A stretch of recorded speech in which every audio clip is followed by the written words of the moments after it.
based in JROCK Houston, and you're listening to Chaotic Riffs Magazine. We can be found on the web at www.chaoticriffs.com. And our special guest tonight is my good longtime friend, Ronny North. How you doing, Ronny? Longtime friend. Man, we've been friends forever, man. Yeah, I mean, I think, actually, when I first hooked up with you, Ron, can't remember, it was years ago, but it was all the way back on MySpace. That's how far back we go. Dude, MySpace. Yeah, you remember that? I still have a MySpace page. I never go on it. But you want to know something funny is my experience with that and some other people I talked to, for some people, MySpace just kind of turned into like a digital graveyard. Like, I go there and I can't even find my site anymore, but that's cool because a lot of people have moved on I can find mine, but like a lot of my pictures are missing. Like, it's really weird. Like, they kind of hacked up certain parts of it, but I'm like, I don't care. Yeah.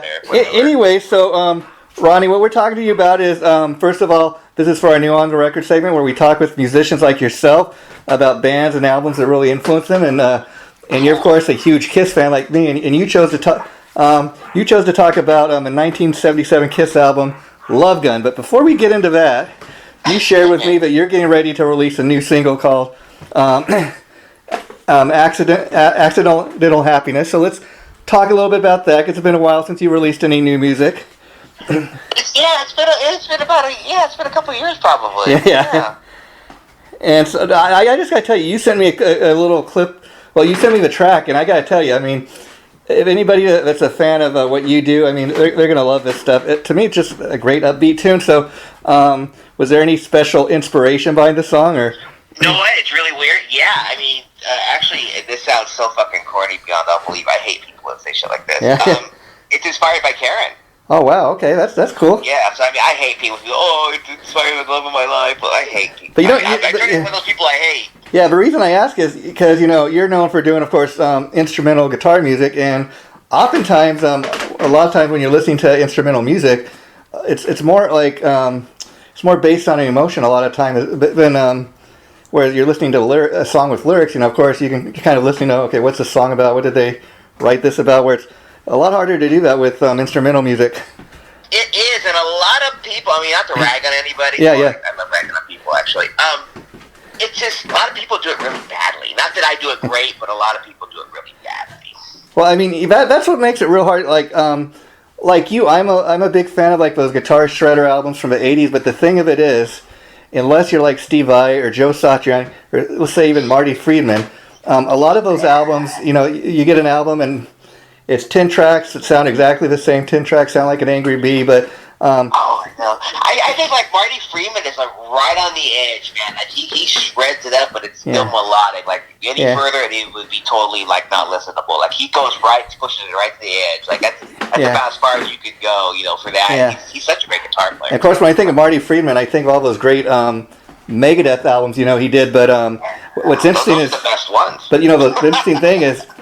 Like over the course of the last 20 years, he lives in Japan. He's like a pop icon over in Japan. He's immersed in the language. He's fluent in it.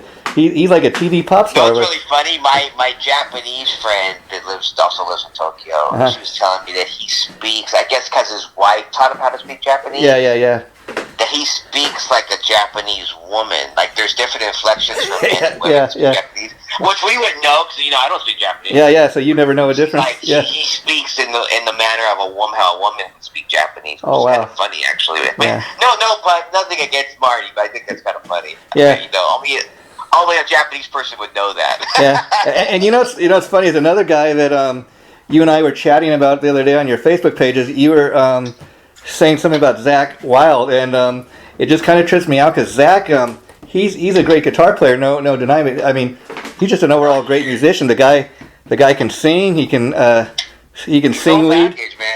He can do the piano, and it just is kind of amazing because I think back to 1987 when he first joined Ozzy's band. I mean, he was that clean-cut kid from New Jersey. I mean, he looked like a pop star himself, and look what he's morphed into. But again, turned into a Viking. Yeah, I mean he's his own monster, but that's a good thing, Yeah, he really is, man. I mean, when I did the Ozzy audition, he was there that day too. Wow. So I mean, he was sitting across from me warming up, as we both went in the same day. But then he ultimately got it like a week later, which he totally deserved. Such a guitar player. He's such a funny guy. Oh my god. And I don't know if you're aware of this, but coming out this Friday, I think you'll be able to get it on Amazon and sites like that. But he's coming out with an album called Zach Sabbath, and it's Zach Wild doing the whole a remake. I've seen Zach Sabbath play probably about a half dozen times at least. They play NAMM every year. Oh wow! Literally. But this is going to be like watch to it.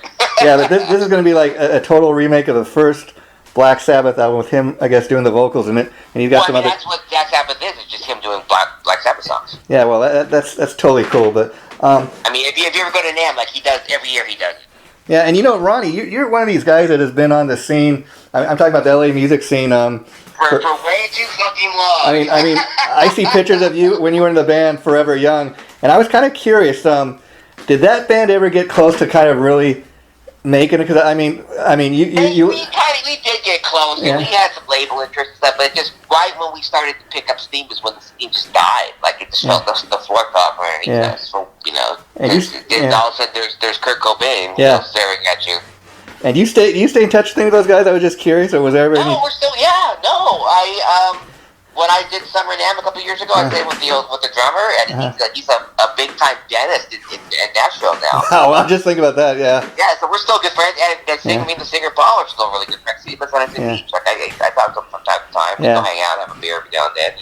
He owns a construction company. Oh wow, and like I said, you've been on the scene. I always see you on pictures on your Facebook page with different guys like Rudy Sarzo and I was curious because Frankie Banali just passed. I'm sure you knew Frankie. Oh, it sucks. I knew Frankie a bit. Yeah. It's totally sucks. He gave it his all, man. I thought he was actually one of those guys who was gonna beat it. Yeah, the only reason I would say I wasn't totally shocked when it was announced that he had passed was because a few weeks before it said he'd been in the hospital for like 3 weeks and he suffered a couple of strokes. Yeah, stroke. Yeah, I thought, wow. That's not a good sign. It's your body telling you like it's giving up. I was like, fuck. Yeah. It kind of shocked me. I was driving. When they told me, I had to pull over for a second. That kind of threw me.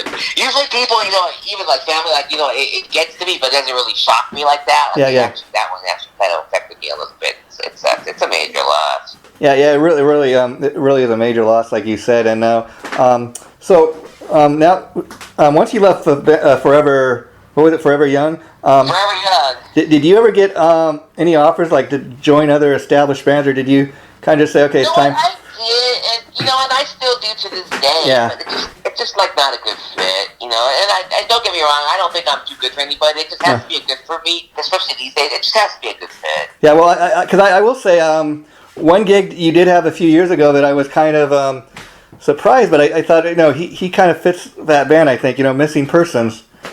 Yeah, that was an adventure. yeah. That taught me how to everything. See how to put this nicely. I don't want to talk. No, I hear you. They're not my best friends by a long shot. Yeah. But it was an experience where everything the way they do things. Yeah. It taught me how to do it exactly the opposite way to think. And now I'll just ask you this in regards to the Missing Persons gig. I imagine, like you told me at the time, that growing up you were a big fan of Missing Persons. So what was it? So what was it like to go from like being a fan of a band to being up on stage with them? Or going grocery shopping with Dale, which happened many times. Yeah. Or sitting there in her living room with her many times. Like we were best friends there for a little while. Yeah. It's kind of bizarre, but then it kind of ruined it for me in a lot of ways because you just see how real they are. Yeah. You're like, oh, okay, I had no idea about it. But I mean, that kind of goes with you because I know, dropping names. I know lots and lots and lots of rock stars. Yeah. That's what I was asking about you, is because you shared some of your stories with me over the years, and yeah. You've heard some stuff, and a lot of, a lot of times they got problems just like us, and other times they're just people you just don't like. Yeah, I mean, like you were telling me before about fake. Yeah, some of them. Like you were telling me before, you'd had some experiences with Robin Crosby, and you knew him, and you said, "Oh man, it was." Yeah, he was just losing that battle. Man. Yeah. I mean, he was a nice guy. Yeah. I can't say a bad thing about him, but no. He had track marks up and down his arms, and he was just trying that. And he was just the real tragedy was he was just surrounded by people that just wanted to suck up just the end of him. You know what I mean? They could care less about the person. Yeah, yeah. They just want to say they were best friends with Robin Crosby, give him drugs just to keep him going, so he could go out and hang out, ride on his coattails, and that's what That's what did him in, kind of. Yeah, that's exactly what did him in. And and before we get into the main part of the interview tonight, I got to ask, because like I said, you've been part of the LA music scene for several years now. You're what I'd call since I think I played Guitarist the first time in '79.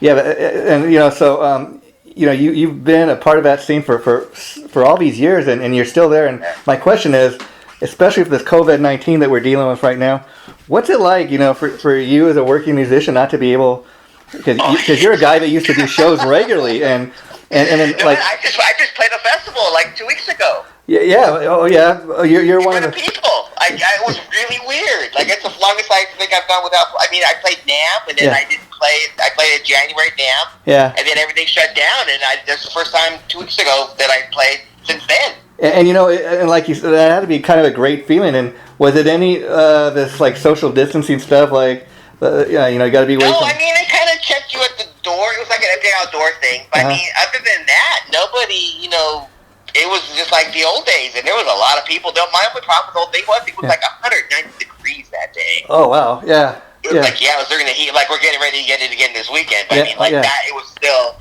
like literally. I think when I hit the stage like at like 6:45, and I think it was like 100-something degrees. Dripping sweat, yeah. But it also had to be a great feeling to get up there on that stage. No, it was really funny. Like, I went to my friend. A bunch of my friends went and had Taco Tuesdays at Rock and Brews last night. So wow. They've been trying to get me to join them, and I actually went last night for the first time. Wow. They've been doing it for like months, so they finally talked me into doing it. And they were asking me about that too, and I was like, I mean, it was amazing. I had a blast playing, but it was just so great seeing all my friends. Yeah. And all the other bands. I had friends in the other bands, like hanging out with them, having a beer. Like, I had a blast. It's like, we're allowed to have fun again. Well, welcome to California. Yeah, it was just it made you forget about it for a minute, to be other than the fucking place to eat. Yeah, and my other question in regards to being a part of a scene for all these years is going through what we're dealing with right now. What's it like to have like all these famous clubs like the Troubadour and these places that are in danger of closing down? I mean, just think. So weird. You know what? We went to dinner at the Rainbow the first time this whole thing on Saturday. Me and Karen went to the Bow. Like, I've been wanting to go forever because it's been open this entire time. Yeah. So we finally decided that we were going to go the other night, just at the last minute. So we went, and it's just like it's like a ghost town. Yeah, it's weird. But the beautiful thing is, like, I found parking like right fucking front on the street. Like, you would never find that. Yeah. I mean, and it trips me out when you hear like the governor of California on TV and the LA mayor saying they're going to go down. They're going to go down to Hollywood and they're going to fine people $1,000 if you're not wearing a mask because that's murder and all this. I'm like, wow, that's just crazy. Yeah, that guy's an idiot, man. I don't even know what that guy's planning. Other than to ruin California, I really don't know what the end game is there. Yeah. He's an idiot. Maybe you should run for president. He has no clue either. Go for that. And so we had this new single that you just are getting ready to release, Ronny. Now, I'm assuming you're working towards a full length. You want to talk about that? No, there's actually an album done. Like, we're actually just starting to mix it now. Like, when I first started recording it, the single is actually, the rest of the album has been recorded for like a couple years, but the single is actually not even a year old. Oh wow, that's cool. Yeah. But I had a deal with like this little record label, so we started recording the record then. And the deal just fell through because they suck. That's a whole other thing. Well, yeah. Well, it's like read the fine print. Unfortunately, I'm one of those guys who does. Yeah, well, that's good. Then you don't get ripped off. I mean. Yeah, and I got out before I was locked in completely. But then they tried to come back, make me, not make me sign, but try to talk me into signing. But that shows the fact that you've been around all these years and you're that smart about the business. That they don't like that. They can't trick you. You're smarter. But even then, I mean, I've been through the ringer a bunch of times, as we all have. But even then, like, they figure out new ways to try to trick you. Like, even then, I get kind of stuck sometimes. I mean, I figure it out in the end, but like sometimes, like, there's new tricks. Like, they just keep thinking up new ways to rip you off. Well, I'm sure you've heard of a band. Differently. I'm sure you heard of a classic rock band, Creedence Clearwater Revival. The guy John Fogerty. I just saw the documentary on them like not that long ago. Like, I've actually met him. I met John. He's a nice guy. Oh well, that's interesting because I seen in some of these interviews he talks about where the guy who owned record company really ripped him and the band off. Yeah, he owned like all the publishing. And so like for 10 years, John didn't even perform any of those songs because he's like, I don't want that guy making any money off of my songs. Exactly, I get it. But which is a tragedy because he's the one who wrote the songs. Yeah. What a joke. But songs. Yeah, that's funny. But there's a lot. That's another thing too. Like a lot of these rock star people that I know, and I'm not going to mention names, they don't even own like their catalog or anything anymore. They make no money. Like they sold it off. Well, like I can believe when I just heard Nikki Sixx just sold off his catalog of music. I mean, he doesn't really. I could see. Did he really? Just sold all Motley Crue stuff? Yeah, like if you go on Blabbermouth, there was a story about it on there. But it's kind of interesting because I'm like, I could see you were like Dee Snider and you needed the money at the time, but he really doesn't. He really doesn't does not need the money. Yeah. And he was just saying, oh well. Guys do. He's like, well, they'll take care of the legacy of my music or whatever. So okay, yeah. That's kind of weird that he would do that. I wonder why. Especially the Motley Crue stuff. I mean, because he owns the bulk of it. He wrote the bulk of it, and it's kind of weird, but okay. Yeah, I'd say he wrote about 98% of it. Yeah. And I got to ask him. I'm assuming you saw that movie, The Dirt. I didn't like it. No, that's so funny. Like they asked me about that last night too. My friend, I got interviewed for APTV last night when I was there, and they asked me the same thing. I didn't. I'm probably one of the few people who didn't like it. But then again, I saw them back then. Oh, that's why. Like you were so. Yeah. I saw them probably like 10 times before they got signed. I mean, like two parts of the movie kind of really was kind of far off to me. Was like at the beginning when Tommy and Nikki meet, and Tommy's like, oh man, I'm such a Nikki fan. Oh man, I got to be in the same band with you. I'm like, I don't think that really happened. That seems a bit weird. Yeah, that seemed weird. But I mean, I had seen Nikki when he was in London before. I mean, I didn't know who he was, but I had seen London because everybody in my band, when I was 14, everyone in my band was in their 20s, so they would drag me after rehearsals in Starwood or whatever. I didn't have a car, so I had to go where they went after rehearsal. And then, like, when the part about... I would see all those bands, including Motley Crue. And then, and that's how I met Randy Rhoads. Oh, wow, yeah. And a part of that movie where they talk about Vince's daughter dying. First of all, in the movie, they have a little girl dying, like, in 1987 when she wasn't even born yet. And then they're like, oh, Vince, man, we're so sorry about your daughter dying. We're here for you, buddy. And that's not really how it was in real life. Nikki was like... They didn't give a fuck about it. Yeah, I read Nikki's book, and he's like, man, we were such dicks to the guy, We didn't even call him when we heard his daughter died. Yeah, they didn't care about that at all. Those guys really didn't get along with each other. Yeah. And so, as far as the new album, as far as your new album, any idea when it will be released, or are you still working towards? You know what? I don't know. But you're kind of getting exclusive. I'm gonna release a Christmas song probably the next month. Oh, now will that be on the album? That'd be like a little extra. See, I'm debating. I don't know. I'm gonna release it on its own. I don't know if I'm gonna put it on the album or not. It was recorded when we did the album too, but Well, it would almost. I think it'd be a cool thing to kind of almost release it separately, because then you're giving your fans a little extra like Christmas thing. That's what I'm kind of thinking too. And plus, it loses its. If you put it on a record and everything else, it kind of loses its whole thing. Yeah, the funny thing about that is, you remember Twisted Sister when they came back? They put out a Christmas album, and it was horrible. But it's funny. And I like Twisted. I mean, I've seen Twisted. I mean, they're kind of cheesy, but they're kind of like one of those. You say you don't tell people about it, kind of hidden. But it's funny. What I was getting to, the point I was, cool. Point I was getting to is, for years that album Stay Hungry, the one with We're Not Gonna Take It, that was like their big hit. They released this Christmas album, and it ends up becoming like their best-selling album. It outsells everything. Oh, I didn't know that. I mean, it's crazy, And here's a related funny story for you.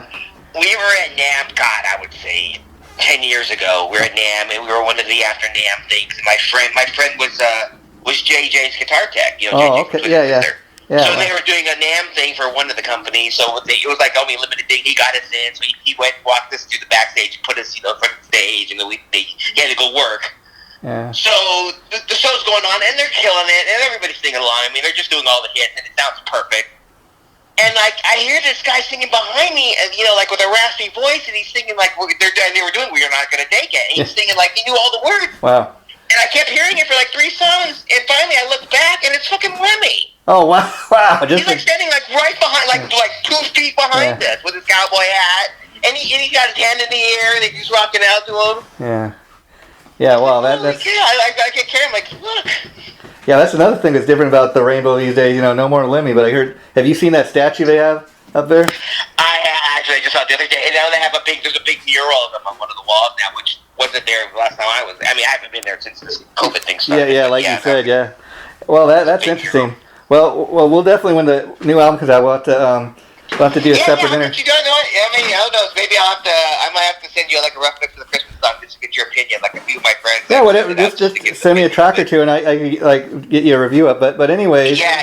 Before I put it out, before it's finished, it's gonna get mixed probably the next week or so. Oh, that's cool. So all my friends seem to like it. I'm like, really? Cause, you don't know. After you hear it so many times, like you lose objectivity. Well, I think too. The thing is the fact that you haven't really. Well, first of all, there's two things with that. You haven't released any new music in several years, so fans are kind of waiting to say, oh, some new Ronny North music. That's cool. Okay, let's check that out. And exactly. Well, I had planned on putting it out 2 years ago, like stuff, but then the record company, they're promising me everything, and I saw the bike, I'm like, oh fuck this, and then getting out of that deal takes time. Like you lose all this time while you're. Yeah, and the cool thing too about it being an independent artist is you can kind of release it when you want. I mean, there are a lot of these bands, especially the established ones. For example, like Bon Jovi is supposed to have an album come out in March.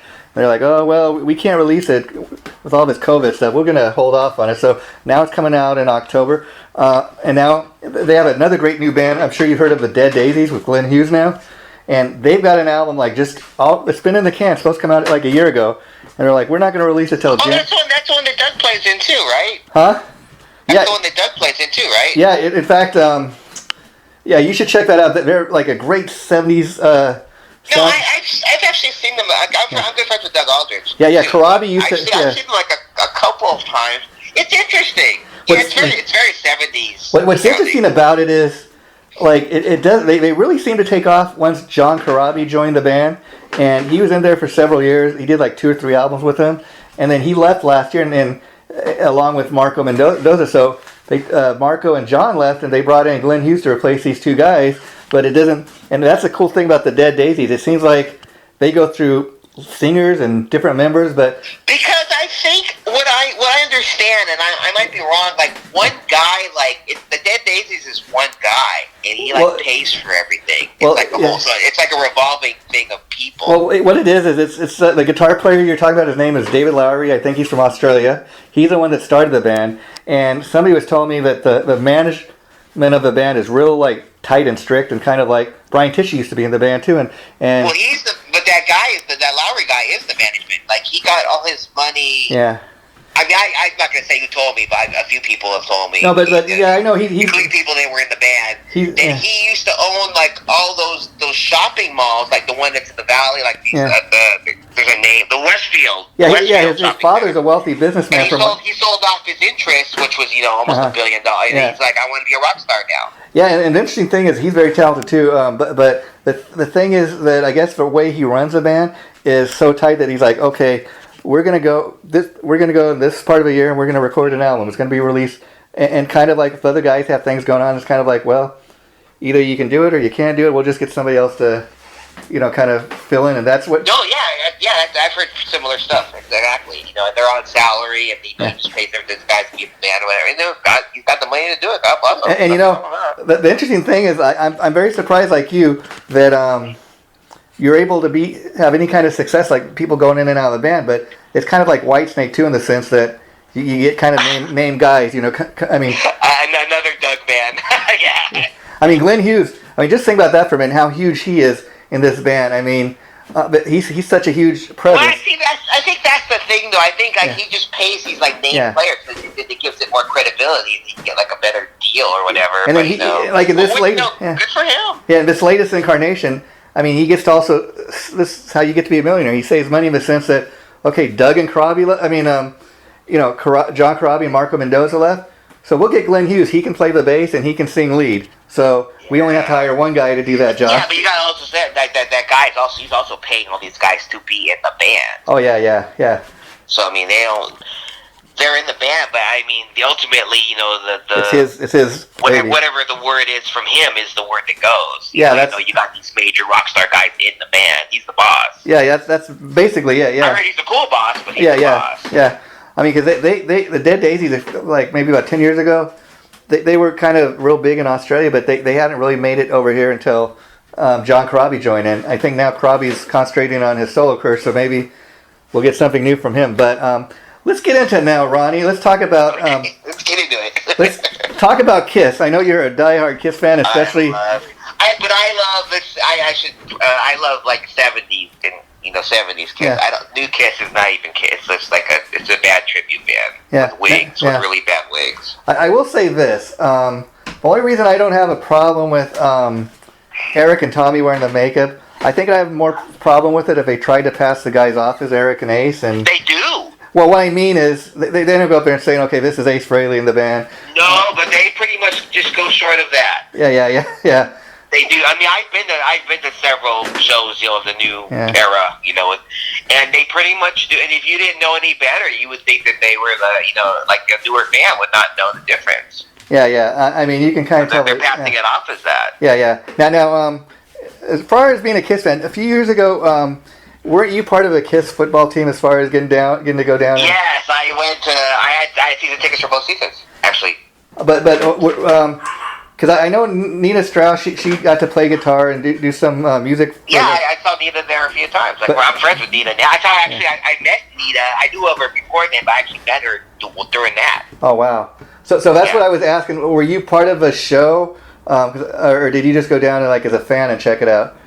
No, I went down as a fan. I bought I'm a Kiss fan. So yeah. Started a football team. I got tickets immediately, and we got tickets further up, and then for the second season, we got tickets right along and I'm the last guy to buy season tickets for anything sports. I'm not a sports guy in any way, shape, or form. Yeah, probably like me. If I had the opportunity, football season's canceled. I don't give a fuck about that. Who cares? Yeah.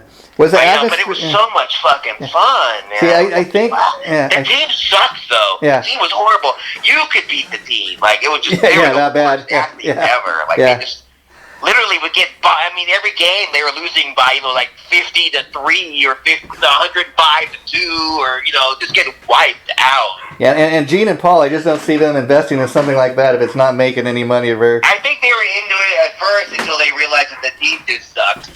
Yeah. We can't have a team. They were always there, and they were they did a couple free concerts. That was part of the thing, and it was fun.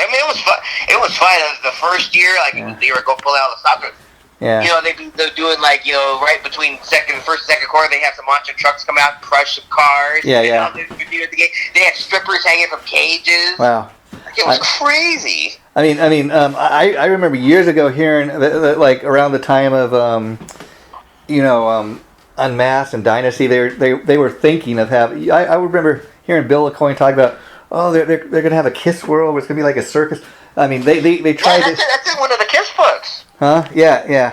I think it was going to be called Kiss World or something. It was like a whole circus carnival kind of thing. Yeah, that was along with the concert. Yeah, it never kind of came to. Because they realized how much that would have cost. Yeah. To do it right. But now, so obviously you're an Ace fan. I was curious because were you sharing me that Destroyer was actually the first Kiss record you bought, or that's kind of the first one that I got it for. I didn't even know who Kiss was. I got it for Christmas. My parents bought it for me when I was 13, and I didn't even know who Kiss was before. And let me ask you, once you held that album, you were talking about albums, at that time before CDs or even cassettes. What was that like for you? I mean, I remember what my thought was when I seen that Destroyer cover for first time. It's like, what is this? These cartoon characters. No, I think that's why my parents got it. It's like a cartoon. I think that's entirely the reason my parents even bought it. They didn't know Kiss was either. Yeah.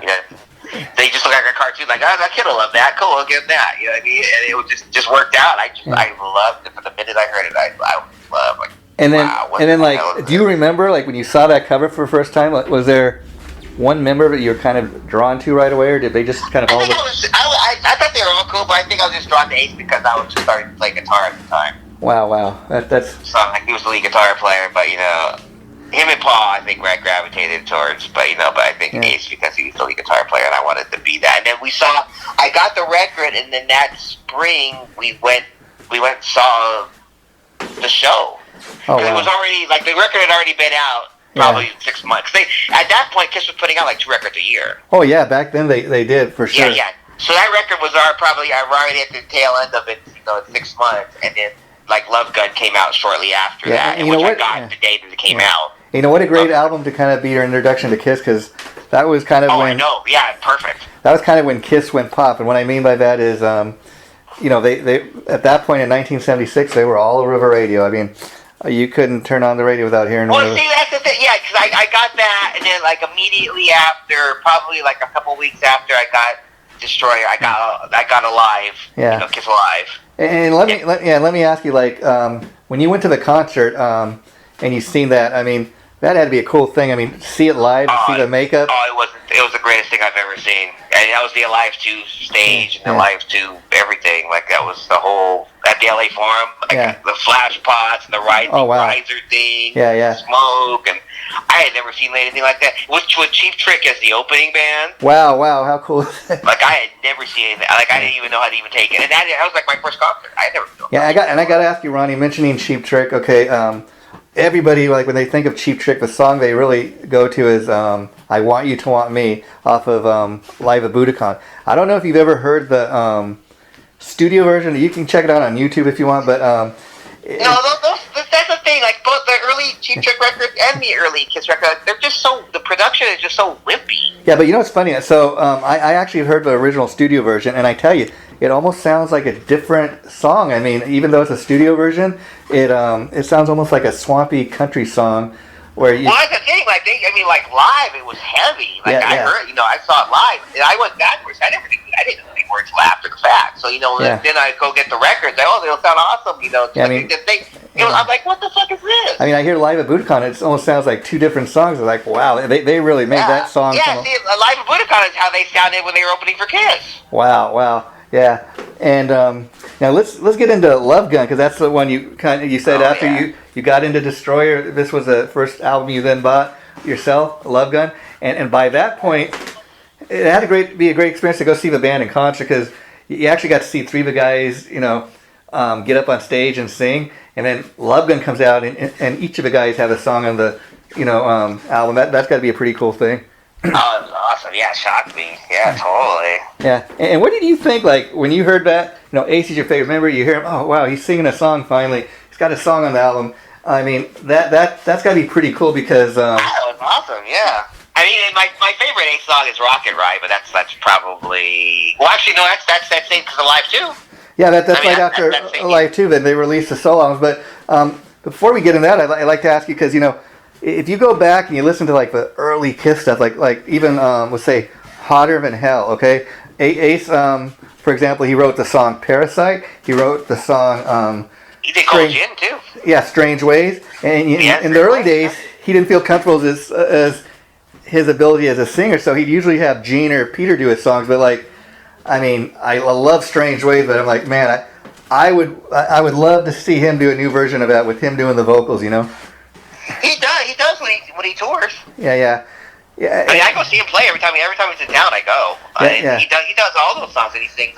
They sound awesome. Yeah, and I'll tell you, off his last Origins album, Origins 1, he did a remake of Parasite and Cold Gin, which, especially Cold Gin, like you said, that's kind of a signature Ace song. I always love. It is a signature Ace song. And it's kind of funny when Gene's never, he's not much of an alcoholic. He's hardly done drugs, let's say. And so to hear Gene singing a song about Cold Gin, it never really seemed to kind of fit, although he had the voice to sing it, But that's why I think if you listen to that version Ace does on Origins 1, I mean, he just owns that song. Yeah, no, he does. Yeah, totally. I mean, I think Ace is definitely his own guy, man. Yeah.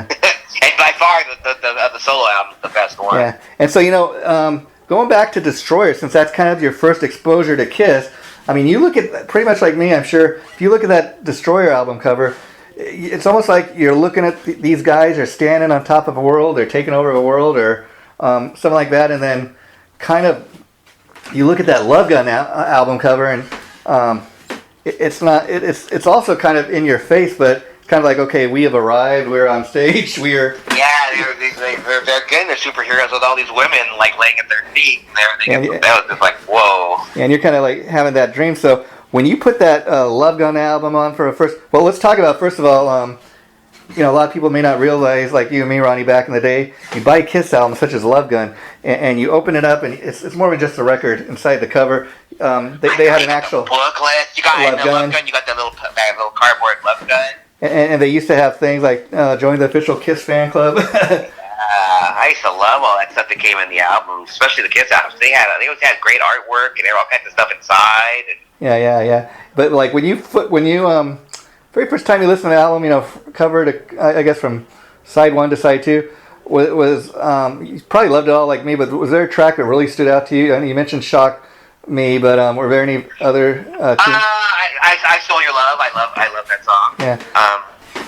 The title track is also awesome. I mean, there's so much good stuff on And even Love Gun. Okay, think about that. I mean, title track. Okay, you get that album and you see they got this thing, a toy love gun, and you're like, love gun. What is that? Probably maybe 13. When I was a kid, I didn't know what that meant. But Paul Stanley's mind, the fact that it could go there, love gun. I mean, and now we know what it is about all these years later. Exactly. Kids were figuring that one out. Yeah. But I always loved the song Christine 16. I mean, I love that song too. Yeah. It just got such. Have you ever heard the version with Eddie Van Halen playing on it? No, I haven't heard. I've heard of it, but I haven't had a chance to hear it yet. It's kind of scary because Ace kind of copies Eddie's solo. Well, yeah, because I guess there was a story. I guess when Ace first left the band, like around 1982, Gene was trying to get Eddie in Kiss, and that actually happened. I heard too. I know some people that were in their camps, and they were really trying to get him. And I guess so much to the point that at that time, Eddie hated Ross so much that he's like, Gene was trying to court him into Kiss, and people tell him, no, Eddie, you can't leave your own band. Exactly. Yeah. But and now another song I love off of Logan. What are your thoughts on Hooligan? Because that seems to be a song that just. Oh, that's a great song. You got Peter. Yeah, I mean that seemed to be one of those songs that just really fit Peter Criss. I was curious as a Kiss fan, what do you think of Peter as a drummer? Because I almost think he's a better singer. That's so funny. My brother's a drummer, and we were actually just talking about, we're both major Kiss fans. Yeah. He grew up, loving Peter. I just got him. It was just his birthday like a week ago, and I just got them this really cool Kiss Peter Criss pillow thing. It was like like an action figure, like a big one. It was pretty cool. But anyway, we were just talking about that. Yeah. I think he's a marginal drummer. He's adequate for that, but I have a very. And I've heard rumors that he's not on a lot of those records. Yeah, I mean, who knows? I mean, I mean, for sure, that's not on him on Detroit Rock City. That's not him. That's somebody else for sure. Yeah, I mean, he's never played like that in his life. I mean, we know for sure Dynasty and Unmasked. He's not on that. That's Santon. Yeah, but I'm thinking before then too. I mean, for sure, he's not on those. Well, who knows? Because there was once upon a time that Kiss was so unified that they didn't want anybody to have even a clue that anybody else was playing on those albums. That's why for years. Well, even on like Destroyer, with Ace is on a couple of the songs. Yeah, see, that's a little more of a known fact now. But for example, on Destroyer, you had Dick Wagner, a guitar player from Alice Cooper's band. Yeah. I think he played on Sweet Pain and a couple of other tunes because Ace was. I have the remastered version of Detroit Rock City, and it's got Ace's solo in it instead. Yeah.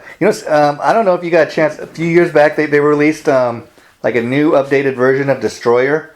It was called like Kiss Remastered or something. I think that's. I have it. And it's kind of interesting because the drums are a lot bigger on that. It almost sounds there's more of a sonic boom. Again, I don't think Peter's on that a whole lot. Yeah. If at all. Yeah. But what's interesting is I've always thought Peter Criss is almost a better singer than he is a drummer. Like you were saying, I think part of the reason for that is I've heard him talk over years that before he was ever in Kiss, he was much more of a jazz drummer. He had to kind of learn how to play like rock type music, It wasn't really his original thing that he did. Yeah. And it's interesting. Even live though, like it wasn't, it wasn't that heavy, the drums. I mean, I'm actually friends with Eric. He doesn't. He's always pissed off at me because I think he's ruining Kiss. But that's a whole other thing.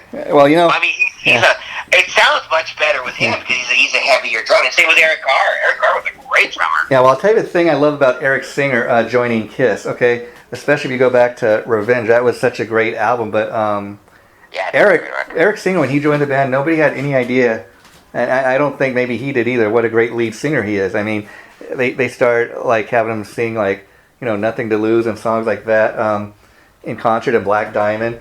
And if you remember Kiss Unplugged, they did that great version of Nothing to Lose with him, Peter, and Gene trading off on lead vocals.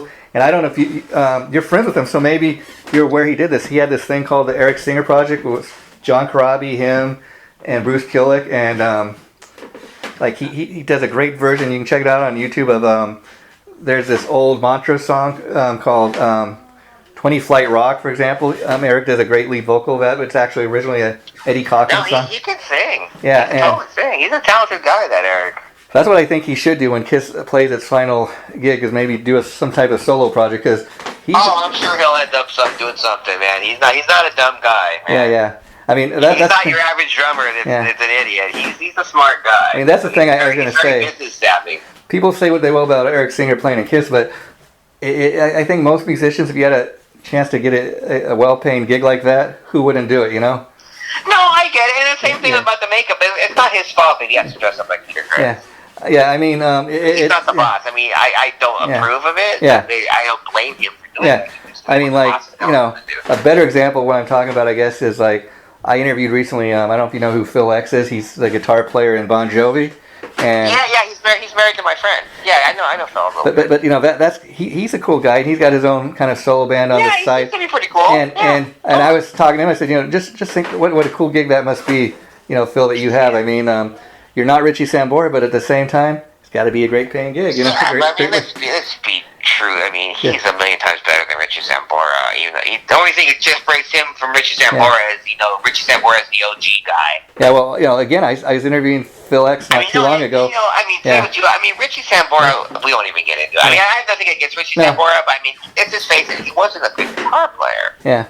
I mean, he was a little gifted. And Phil X is a great guitar player. I mean, Phil X was telling me about, he's like, he played on that Alice Cooper album, Brutal Planet, and anybody who's heard that, I mean, that's Alice almost going full-blown metal, if you can even imagine that. But he said, like, he came up with a lot of guitar parts, so, I mean, he's a gifted musician. No, Phil has played on so many people's records, probably way more than people know. Yeah.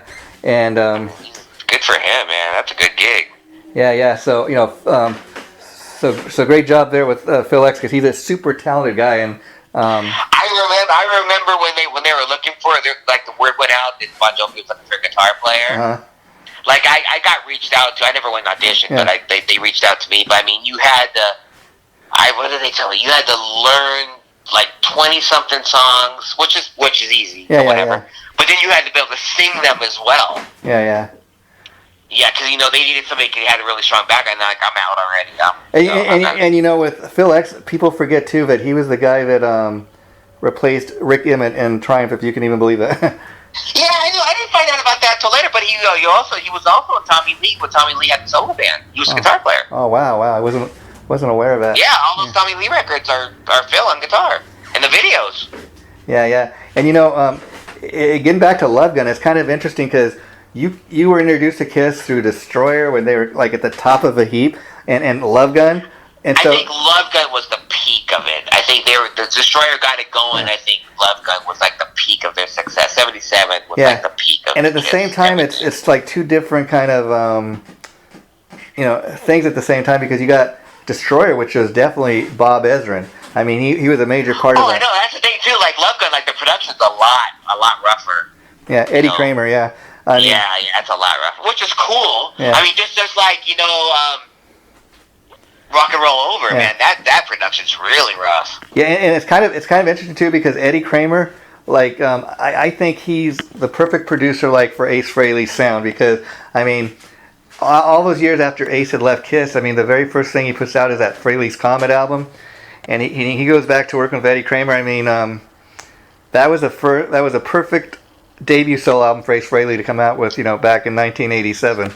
It's really funny. We did in like 81, 82. We did a show. I was in this band. I played this chick metal singer named Melody Slater. And she was dating Dio, actually. Oh, wow. Yeah, and so he would come to rehearsals all the time. But, you know, he was an interesting guy, but that's a whole other thing. Yeah. We did a showcase for Eddie Kramer. Oh, wow. And the entire time I was just asking him about Kiss stuff. I think it was kind of annoying him, actually. He was a nice guy. Yeah. I just wanted to know about Kiss and Jimi Hendrix, and like that's all I wanted. I could care less about the deal or whatever. Yeah. I mean, I was like 17 or 18, so it's like, yeah, and like I also loved another track I loved off that album is "I Stole Your Love." Oh yeah, I mean that's what during the tour that was the opening song. And then "Plaster Cast Your Back" used to be one of my all-time favorite Kiss songs, and I never understood like why they didn't play it more. I mean, probably the last time they had it in the set list was when they did Kiss Unplugged. They had it on there. Yeah, they've got a lot of. They didn't really do that one a lot for some reason. I wonder why. That's a weird. Yeah, and I'm sure you know the actual story behind that. There was some. The girls. No, I've actually met the girls. Oh, okay, wow. Did you ever? Yeah, I know. I've never done that, but no, I don't think I'm famous enough for me to do that. But no, So I guess I've actually in my years I've met Pamela at the bars, Gathers, like I've met all these. Oh, that's cool. I met the Pamela at the bars of Japan when I was in Japan, and she offered her services, but I politely declined. Oh wow! I got to ask, one guy that I'm sure you've crossed paths with over years, sadly has passed since. Do you ever have any encounters with Sam Kinison? Yes, just briefly though. I didn't know him. Yeah. I met him, but I didn't know him. I was a big fan. Yeah, I mean, what an iconic guy for a comedian. I mean, he had kind of he was kind of known as a rock and roll comedian, and then he even did that wild thing with all those guys, from the LA music scene. Yeah, I would see him on the Strip every now and then, and I actually got introduced to him one time. I just had like a 10-second, little moment with them, but I mean, I wasn't friends with them. I didn't hang out. He did so much drugs. Like I just don't hang out with people like that. That's a tragic thing about his story is, I mean, he was at a point in life where he'd actually cleaned up his life.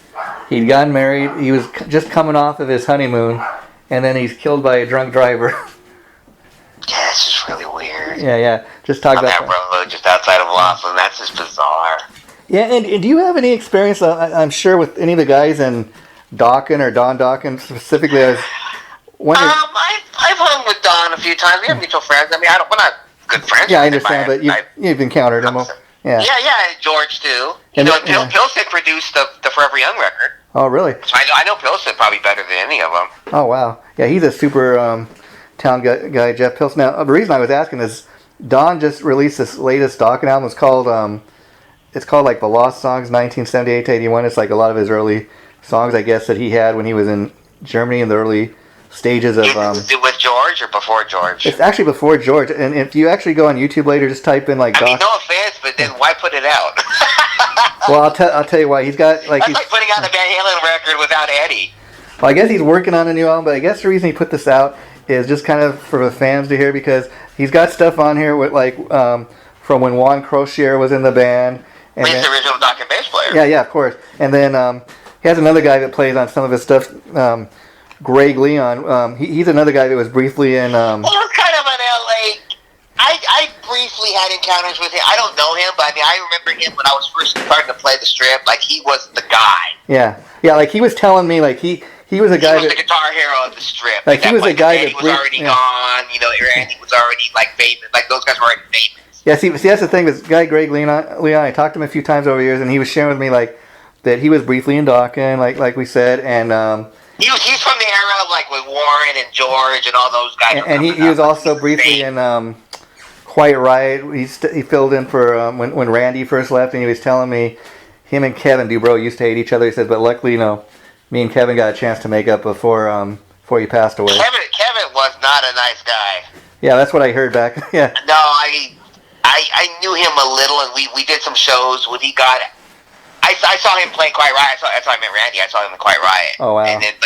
So I had a couple of encounters with him. But then when he got out of Quiet Riot, like, he had this band called Little Women. We opened a few shows for him, and he was just such a douchebag. Yeah, that was actually... he had that Little Woman band. That was when Quiet Riot wasn't... Yeah, right after he got out of Quiet Riot. And then he got Carlos Cavazo back, so then they started calling it Quiet Riot again. Yeah. Yeah, and I saw that too. Like, I saw when they got all the original guys back, I went, because I know Rudy a little bit, so Rudy invited me, so we went and saw it, and it just wasn't good. It was just like, let it go. Yeah, and I got to ask you, what? Because I know you knew some of the Rat guys back in the days, but I know Warren. What do you think of the fact? That's what I was going to ask you. That Rat is without Warren now. I mean, I think it's just like Van Halen without Eddie. Yeah, I mean, it's kind of sad those guys hate each other so much they just can't get it together. You know. Well, I mean, they should just don't ruin it. Yeah. Which I think it's too late at this point. But you know, I think it's done. Yeah. But no offense to any of them, but just let it go. Yeah, Come on. Even though it's just weird, like I've seen like a couple of the shows. I saw the first one. Yeah. At the OC Fair, but then we saw one. I don't know. God, maybe almost a year ago. Like it was probably like August, September of last year. We saw him. Yeah, because you know the funny thing is all the feuding over the control of the band. You have Juan Crosier was out of the band for like 20 years, and if you get right down to it, he's probably owed more money than any of the guys because they found out like that when Blotcher tried to sue them that the original partnership never really broke up, and so Juan should have been getting money for like the last 20 years that he wasn't in the band, and now he's I didn't know that. So he's like one of two guys that owns the rights to the name, and it's kind of Bobby Blotcher's fault. I mean, if he wouldn't have like been suing Juan and Steven, none of his stuff would have come out.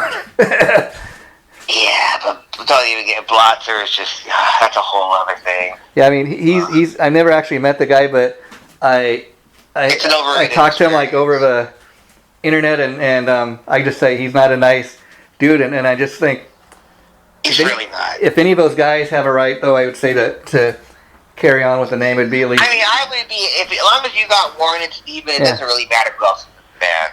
Because I would even say that. I mean, Robin obviously would be a plus, but that's not happening. But other than that, it doesn't really matter. But I would definitely say, even Steven and Juan have more of a right to the name, I would say, than Blotcher, because Blotcher didn't write any of the songs. Blotcher has no right to anything. I mean, he didn't write any of his songs. He wrote 0 songs. He had nothing to do with anything other than, and he's not even the original drummer. Yeah. That's what I thought was really a joke, but. It is what it is. I've heard rumors, that he's getting ready to start his own version too again. So I assume that's coming along. I don't know if that's true or not. Yeah. Who knows? I mean, probably not right now because of all this COVID-19 stuff. But I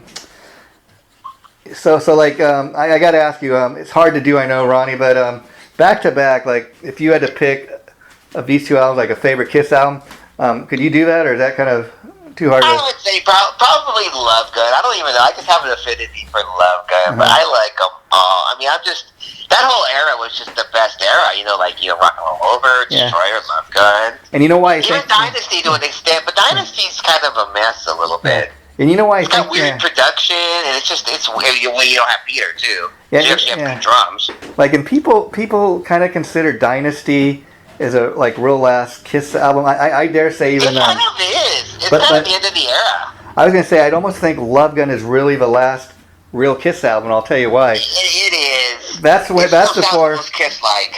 That's before all the feuding really started. I mean, because by the time Dynasty comes around, we know all these years later, Peter only played on one track. We didn't know at the time, but Anton Fig did all the other drums. They were trying to convince everybody, we were a great. But even if you go back, you remember seeing that when Kiss was on the Tom Snyder show, you could just look at that and see how pissed Gene and Paul were at Ace and Peter. Oh, because Ace was drunk. I mean, Ace was drunk, and Peter thought it was all, they were just cracking up. And I watched that live. I mean, I have it on one of the DVDs. History, comes with the Kiss DVD set. I mean, but I watched that live when I was a kid. Yeah, I mean, you could see right around then. The wheels. You could even tell that, even though I didn't know there was problems then, like you could tell that they were not happy. I mean, that was the first time I'd ever seen you could watch that and these guys are pissed. Okay, something is going on. And they were not happy. Yeah, and then so after Love Gun, then we get into the solo albums. And I'm sure you're gonna tell me that Ace is what is your favorite because he's your favorite member. So. After you hear, that's the strongest record. I mean, the Paul one just sounds like a Kiss record. I mean, after it just sounds like a Kiss record. It doesn't sound any different than a regular Kiss record would sound. Gene's is a little out there, and then Peter's just sucks. I mean, just horrible. I mean, after you get Shock Me. Okay, now we got a whole album of Ace songs. I mean, how cool is that? Which it's a strong record. Like, and I could listen to that thing in all the time. Yeah, and I think out of all of them too, it's the most consistent. I mean, it kind of goes with his spaceman character. Speeding Back to My Baby, New York Groove. And the funniest thing too, like it was the cheapest one of them all to make. Yeah. And like Gene rented a castle in England and recorded his, which cost a stupid amount of money. Like, why? Now Gene was always kind of he's probably my favorite member of the band. So I loved kind of all the solo albums, but Gene's was kind of my favorite because I just kind of like his singing, the way he did it. I like Paul's. It was kind of like a typical Paul Kiss album. Now Gene's, the thing that is a little different with his is he brought on like guest stars. Actually, I had like Katie Seagal from Married with Children. That was years before Married. He had all kinds of people. He had Rick Nelson from Cheap Trick. Joe Perry's on it. Rick Nielsen's on it. Even if you listen to the song "Living in Sin," he's got Cher. She's the one that's doing the phone call thing as a groupie. He was dating Cher at the time. Yeah, and interestingly enough, on the Gene Simmons solo album, you also got a different version of See You in Your Dreams, which was originally on Rock and Roll Over. Oh, I didn't know that. Yeah, if you check it out, so it's actually a Gene Simmons solo version of that. I haven't heard that stuff in solo. I mean, the Ace one I hear every now and then, but I haven't heard Paul every now and then too. But the other ones I haven't heard those other two forever, like Gene or Peter. And like Peter Criss one. I mean, it's got some good stuff, but it's the most different. I just don't like R&B anyway. I mean, if it's Peter or anybody, it's just not my thing. I mean, I think the rockinest tune on there is maybe I did love the cover he did of Tossin' and Churnin'. That kind of seemed to fit with Kiss. And then there's a song on there like Hooked on Rock and Roll. But other than that, I wasn't really a big fan of a Peter Criss album. But the other three I can kind of and of course the Paul Stanley album features the late great Bob Kulick. I'm sure you'd met Bob over the years. I have actually. I have pictures of him playing one of my guitars. yeah, wow. I got one time. He really liked it. He was like, no, like you want it? I'm like, no, dude, that's mine. I have to make another one. He was like, give me yours. I'm like, no, man. I mean, he was a really nice guy. He was a great guitar. I mean, well, he's in a lot of. I mean, he's playing all over the Kiss records from the beginning. Yeah, I mean, he might have even been the Kiss guitar player, but not ever come across Ace because it was like really between him and Ace. And and I think the only other thing Ace had maybe besides his guitar playing fit the part of the band a little better was Ace obviously had the hair. But it's kind of funny because since Bob's passing, you're starting to see some of these pictures that have never been released of him before. And there's actually a picture of him and Bruce when they were in Meatloaf's band, I think on the Bat Out of Hell tour. And he actually had hair still, so it's kind of interesting to see these rare photos of Bob starting to come out since he... Wow, I don't think I've ever seen that. I mean, I knew he was in the band, but I don't think I've ever seen pictures. Wow. Yeah. I mean, Bruce, I guess, has taken over a lot. They found a lot of these old photos, I guess, Bob had around his house that have never been released. But I thought him and Bruce were like enemies. Did they like sue each other? It's kind of sad. Did they patch it up? Well, it's that's kind of weird thing. I mean, right before Bob died, I don't know. Maybe they fixed it. I mean, because I would hear the rumor mill like have a lot of friends. Yeah. From what I've heard, that they were like suing each other for something like not that long before Bob died. So from what I understand, they never really made up. I think it's sadly one of those things where. I think like it came down to like a physical altercation. Somebody told me. I don't know about that, but I do know that I don't think they officially like really got a chance to make up. But of course, when your brother dies, it's kind of like. Bruce is like, well, we were always close. I know, but I mean, that's something. But that just strikes me. I mean, I get your brother dying. That's just fake and all that shit they do after the fact. You know what I mean? Yeah. I mean, you know what I mean? I mean, I get it. It's your brother. I get it. Okay, yeah, you're so. But the greatest brother ever, and I loved him so much. Man, you were suing him. I mean, I don't know really what went down. It had something to do. Yeah, I don't even know why. I remember it when it was happening because we go to this dinner thing and like Bruce is always there. Well, it kind of has something to do with the Kiss Cruise. The last time they played on there together as the Kulick brothers, Bob, I guess. But I remember seeing when they were fighting each other on Facebook, like reading all those things. Like that was brutal, dude. That was really like each other. Yeah, that was really like over the last year or two. But I never knew what it was for. I think it had to do with when they played on the Kiss Cruise. because they were still kind of tight at that point. And Bob started getting offers because everybody watches stuff that they did together on the Kiss cruise. They called it the Kulick Brothers. It had like Brent Fence and Todd Kearns in the band, and they started to get offers to do like people were telling them, Bob, hey, you and Bruce will give you a record deal. You guys should do a record together. And then Gene and Paul started getting involved and were like, hey, you guys performed on the Kiss cruise, so Kiss is gonna have a say in this, and we get to have a piece of it. And Bruce was kind of going along with what Gene and Paul were. Yeah, because he's afraid of Gene and Paul, and that sounds exactly. See, I didn't know that, but that sounds exactly like Gene and Paul were. And so Bob was getting pissed off and like, like, let's get some balls, man. We should do this and this and that. And he was like, Bob, I don't want to make any waves, and. Bob just, I guess, started, that makes sense. Like I never knew what it was about. But then they were ripping Bob off somehow. I don't know, like the Kulick Brothers. So it's him and Bruce, but they performed on the Kiss cruise. I don't want to go into it now. No, I'm just saying. Bruce has done stuff to me business-wise we won't even go into. Yeah. I'm not a big Bruce fan. Let's just say he's not a nice guy in that way. I mean, I don't know the guy, so I can't say. But only thing I will say is maybe he's having regrets, and maybe it's one of those things where, geez, I never got a chance to make up with Bob, and I wish I did, and I can't do it now, But yeah. Yeah, who knows? I mean, I don't know. I've heard stories, but I mean, who knows what's true or not? But I just thought that was really weird how he was really going. I would just say that Bob. I met Bob a few times at like some of these autograph signings, and he was like a super cool guy to me. Every time I ran into him and stuff, like I didn't know him, but I thought he was always nice.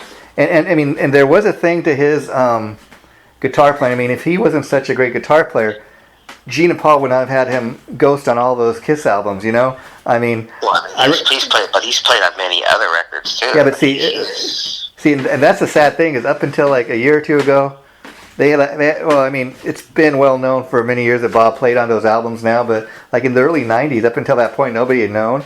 And Gene had kind of mentioned in an interview, oh yeah, Bob, I don't care if you tell people you played on those Kiss albums, enough people know about it. And they up until that time, they had like a gentleman's kind of agreement, like, oh no, I'm helping out my friends, and okay, I promise you guys I won't mention anybody that it was me on there, not Ace, So that's kind of a sad thing, but Bob, through his connection with Kiss, I mean, even before he, don't forget, like he'd early in the 70s, he'd been in Alice Cooper's touring band, and later on he went on to become a successful producer. He produced all those great tribute albums. I mean, Bob was the tribute king. No, he did it. He was doing a lot of stuff, man. He was always working. Yeah, so I mean, right up until the very end, but I was sad to hear about his. I don't even. How did he die? Like, I don't even know who he died from.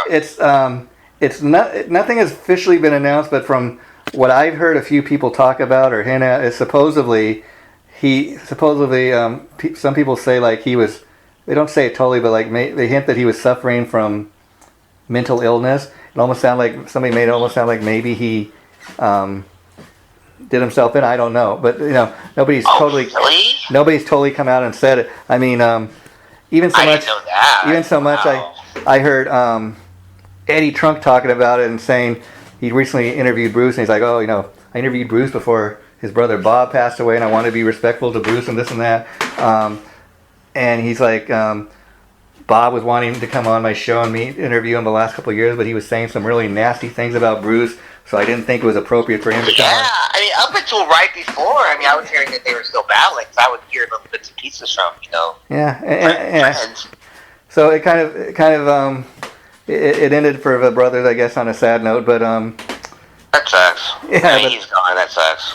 But I think one thing I'll say about Bob Kulick, let's send it on a happy note. I mean, the guy, even for a session musician, I mean, he created like a huge legacy for himself.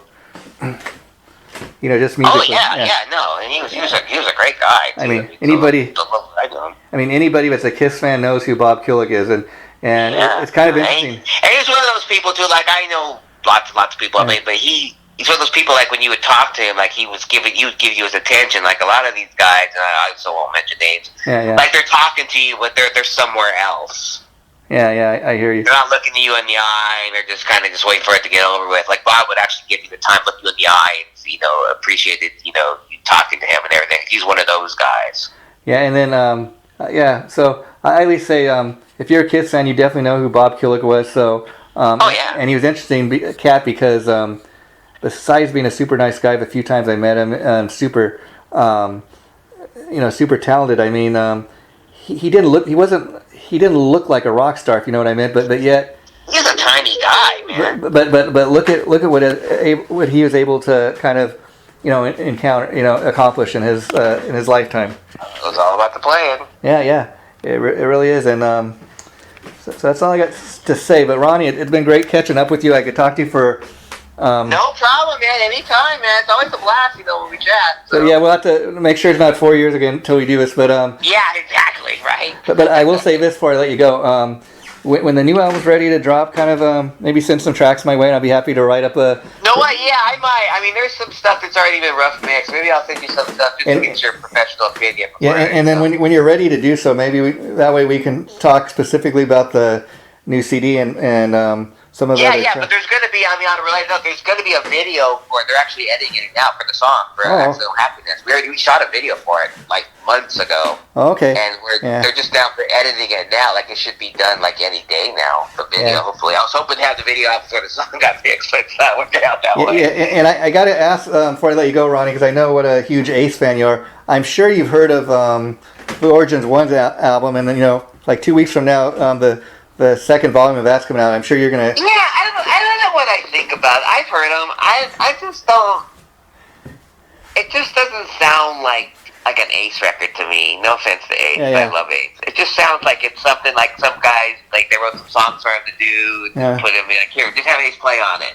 Yeah, it's kind of funny. Like, I like some... Like, he has a new version of Space Truckin', and like, why? I know, somebody was asking me about that the other day. I'm like, why? Have you heard it? I mean, it sounds... I have. It sounds all right for... I heard it on Hair Nation like about a month ago or whatever. I'm like, what the hell? I mean, I didn't know what... I mean, instantly you hear it say, it's Ace thinking immediately. Like, it's what? Yeah, I think... What the fuck is this? I think part of it is his record contract, Yeah, see, that's what I think it is. Like, I think he's like, obligated to do this stuff, and he's just throwing stuff together just to get out of his contract or whatever. Whatever. Well, that sounds like it is, because he's always put stuff off and everything. So that totally sounds like something. Well, I don't know officially what it is. Well, between the Trouble Walking album, which was released in 1990, he waited like 20 years between albums. So yeah, sometimes. Yeah, but see, I thought like Frehley, like I wasn't a fan of Frehley's comedy either. I just didn't, that was completely different from what the solo record was. That was like a whole other thing. Yeah. Well, the stuff he's doing now, I think. It was like they're trying to be pop stars. Like, why be Ace? Well, I think the stuff he's doing now, he's trying to get more back to his roots as far as what made you famous. Yeah, like see, New York Groove. I think he kind of has, because that was like a huge hit for him. Russ Ballard's song, the guy from Argent, which is actually my least favorite song off the record. And so he started getting the idea. Well, Ace became known actually for doing a lot of covers, and I think the Origins one was. I think it sold quite. It sold all right, and so the record company's like, okay, we're gonna put in a record deal. You're gonna do another one of those in a few years, and so we'll see. I was curious. Matt Starr, the drummer that plays with Ace these days. Do you know him? Do you know him at all, or? I met him. He didn't seem like he was a very nice person, but I don't know him. Yeah, you don't know. Okay, so that's. I don't know him, but I met him a few, and I've heard things about him, but we won't. We'll leave it there. We'll leave it there.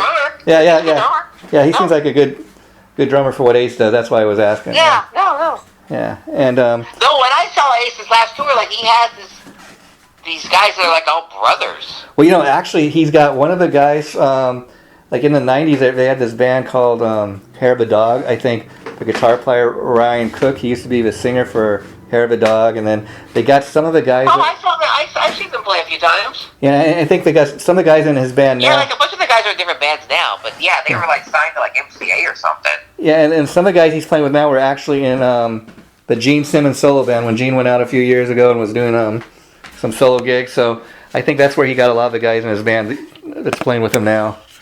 Wow. Yeah.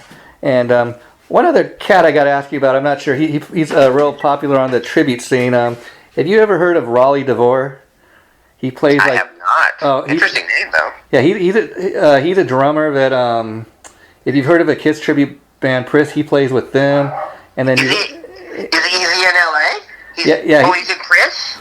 Yeah, playing Peter. Have you ever heard of a female tribute band, Priss? Yeah, they're horrible. Yeah, I have. He plays with them, and then he has a. Yeah, 'cause they do have a guy drummer. Yeah, and then he has this Cheap Trick tribute where he plays Robin Zander. Kind of interesting, He usually is a drummer, but then the drummer for Priss is Robin Zander. That's interesting. Never heard that one before. Wow. No. The guy that plays Peter Criss in the Priss band. Yeah. He's also got a Cheap Trick tribute, but instead of playing, Cheap Trick? it's called Cheaper Trick. I'll have to get the name for you. I forget what it, but because there's one that's called Cheap Tricked. I think that's it. There's like 3 different ones. Yeah, that's it. We see those bands like that's it. Sidebar like all the time. Cheap Trick, but instead of playing the drums in this Cheap Trick tribute, he's a lead singer. He's a guitar player. It's just kind of interesting. Wow, well, good for him for working. Yeah. Well, you gotta be a working musician these days, but Yeah, I know. I get it. Good for him, man. Well, Ronny, Wish I had that kind of versatility. Yeah, I'll let you go, but it's thanks for being patient with me. I was running a little behind schedule today. No problem, man. No, anytime. It's always a blast.